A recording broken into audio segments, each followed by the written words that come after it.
Hello friends, welcome to Biotech Sapiens. So आज की video में हम एक स्ट्रक्चर की बात करेंगे कि आर लूप स्ट्रक्चर क्या होता है। ठीक है, कि what is your R loop structure. So R loop structure basically क्या होता है, जैसे मान लो एक डबल स्टैंडर्ड डीएनए है। अ, उसमें आपका एक सिंगल स्टैंडर्ड आरएनए जो है वो इन्वेड हो जाए। ठीक है, तो जैसे आप डायग्राम में देख सकते हो कि वैसे तो डीएनए डबल स्टैंडर्ड था, बट जहां पर आरएनए इन्वेड करा तो उसने सिंगल स्टैंडर्ड जो आरएनए था उसने डीएनए के एक स्टैंड के साथ बेसिकली आपका पेयरिंग कर ली। ठीक है, सो ये सिंगल स्टैंडर्ड डीएनए आपका अलग हो गया। ठीक है, ऑब्वियसली वैसे तो डबल स्टैंडर्ड था, बट जब आरएनए ने इन्वेड किया तो आरएनए ने one of the strand of DNA के साथ आपका पेयर कर लिया, तो जिससे क्या बन गया आपका आरएनए डीएनए हाइब्रिड। ठीक है, अब एग्जाम में ना क्वेश्चन आया आरएनए लूप स्ट्रक्चर से रिलेटेड। ठीक है, नेट के अंदर क्वेश्चन आया, वो भी मैं आपको बताता हूँ क्या क्वेश्चन आया था। सो क्वेश्चन ये आया था कि जब आरएनए डीएनए के साथ हाइब्रिड बनाता है तो बेसिकली क्या होता है। ठीक है, अब जैसे अगर आपने शुगर पकरिंग के बारे में पढ़ा हुआ है, ठीक है, ये दो बार क्वेश्चन आया एग्जाम के अंदर।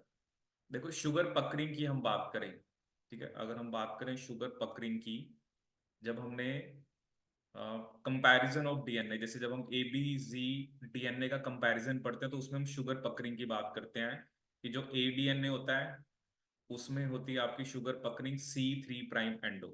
ए डीएनए में कैसी होती है, C3 prime endo. B DNA में होती है C2 प्राइम एंडो। और जी डीएनए में C3 prime endo four purines, C3 prime endo four purines and C2 prime endo four pyrimidines, C2 prime endo four pyrimidines। ठीक है, तो ये हमने जब ए बी और जी डीएनए कंपैरिजन पढ़ते हैं तो उसमें हम ये पढ़ते हैं कि शुगर पकरिंग ए में कैसी होती है, बी में कैसी होती है और जी में कैसी होती है। ठीक है, अब एक बार एक एग्जाम में क्वेश्चन आया जून 2019 के अंदर।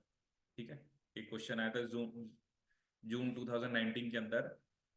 तो उसमें क्या था ना, उसने कुछ ऑप्शंस दी थी। ठीक है, वो क्वेश्चन चलो मैं इसमें शेयर कर दूंगा वीडियो के डिस्क्रिप्शन बॉक्स में। सो उसमें बेसिकली क्या था, कहते हैं कि जब डीएनए और आरएनए हाइब्रिड बनाते हैं, जब भी डीएनए आरएनए हाइब्रिड बनाते हैं तो वहां पर जो शुगर की पकरिंग है, ठीक है, वो कौन सी होती है, that is C3 prime endo. वो कैसी होती है आपकी C3 प्राइम एंडो एक्सक्लूसिवली।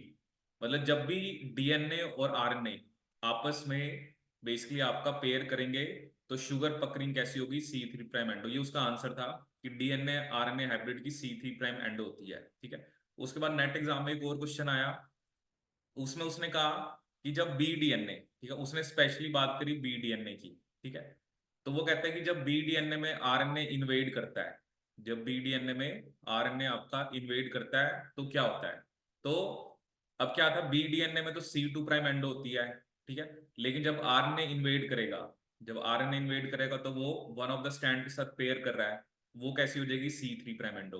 तो उस क्वेश्चन का आंसर ये था, क्वेश्चन ये था कि जब बी डीएनए के अंदर एक आरएनए स्टैंड बेसिकली आपका मतलब इन्वेड करता है और आर लूप स्ट्रक्चर बनाता है तो क्या होता है।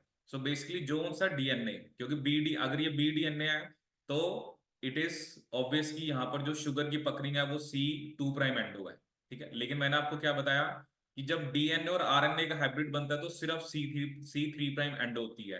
तो उस क्वेश्चन का यही आंसर था कि जो आपका डीएनए है वो स्टैंड जिसके साथ आरएनए पेयर कर रहा है उसकी जो शुगर पकड़िंग है, जो शुगर पकरिंग कॉन्फर्मेशन है वो आपकी चेंज हो जाएगी। ठीक है, तो आई रिपीट, देखो क्या इसमें क्वेश्चन एक बार जून 2019 में आया, तो उसमें एक जो उसका राइट आंसर ये था क्वेश्चन का कि जब भी डीएनए आरएनए हाइब्रिड बनता है, ठीक है, तो शुगर पकरिंग C3 प्राइम एंडो होती है। ठीक है, ये आपने लाइन याद रखनी है।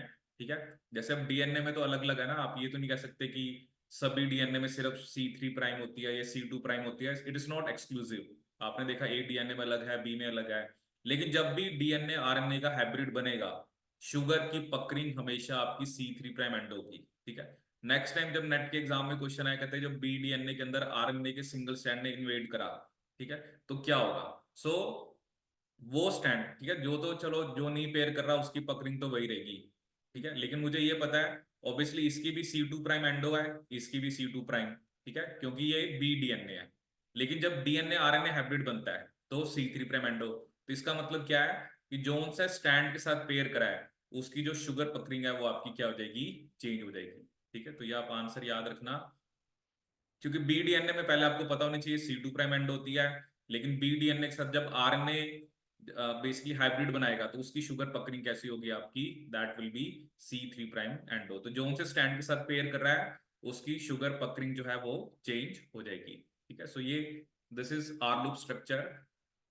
और अगर हम बेसिकली बात करें कि ये आर लूप स्ट्रक्चर के क्या रोल्स होते हैं या क्या फंक्शंस होते हैं, so you can remember few points.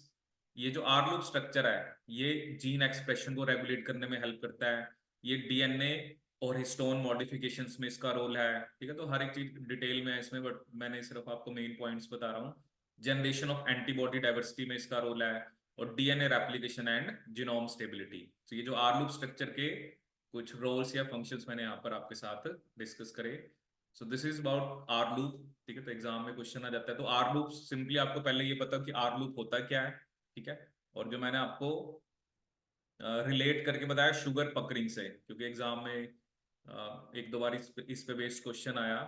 So this is about R loop structure. So for all this kind of videos please subscribe to our channel Biotech Sapiens. Thank you so much.